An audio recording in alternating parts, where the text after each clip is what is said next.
අද කතා කරන්නේ බෙල්ලේ වේදනාවට බහුලවම දායක වෙන කන්ඩිෂන් එකක් වෙන මේ අපර් කොස් සින්ඩ්‍රෝම් කියන එක. මේ ගොඩක් වෙලාවට ඇති වෙන්නේ වැරදි ඉරියව් දීර්ඝකාලීනව මේන්ටේන් කරද්දී තමයි මේක එන්නේ. ගොඩක් අයගේ ජංගම දුරකථන පරිගණක භාවිත කරනකොට එයාලා මේන්ටේන් කරන වැරදි පොස්චර් එක තමයි මේ කන්ඩිෂන් එක ඇති වෙන එක හේතුව. මේකෙදි වෙන්නේ කොන්දේ මිඩල් ට්‍රැපීසියස්, ලෝවර් ට්‍රැපීසියස්, ඒ වගේම රොම්බොයිඩ්ස්, තවත් deep neck flexor muscles මෙන්න මේ වගේ දේවල් දුර්වල වෙනවා මේ වැරදි ඉරියව්වේ මේන්ටේන් කරනකොට.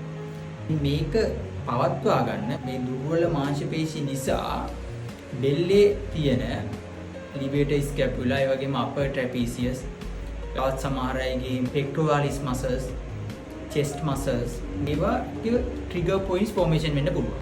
එතකොට මේ trigger points නිසා ගොඩක් අය කම්ප්ලේන් කරන දේ තමයි බෙල්ල කැක්කුම, neck pain එක.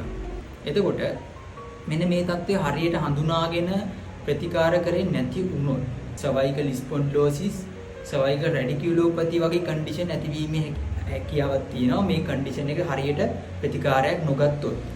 එතකොට ෆිසියෝതെරපි ට්‍රීට්මන්ට් වලදී අපිට මේ ඇති වෙලා තියෙන බෙල්ල කැක්කුමට හේතු වෙන මේ මසල් වල තියෙන ට්‍රිගර් පොයින්ට්ස් ඉවත් කරනවා වගේම අර දුර්වල මාංශ පේශි නිවැරදිව හඳුනාගෙන මේ ශක්තිමත් කිරීම මගින් නිවැරදි ඉරියව්ව නැවත යථාර්ථයට පත් කර ගැනීමේ හැකියාව තියෙන නිවැරදි ergonomics technique. ඒ කියන්නේ එදිනෙදා ජීවිතයේදී අපි මොන වගේ ඉරියව්ද perform කරන්න ඕන මේ වගේ දේවල් නැවත ඇති නොවෙන්න කියලා මේ දැනුම ලබා ගැනීම ඉතාමත් අත්‍යවශ්‍ය කාරණාවක්.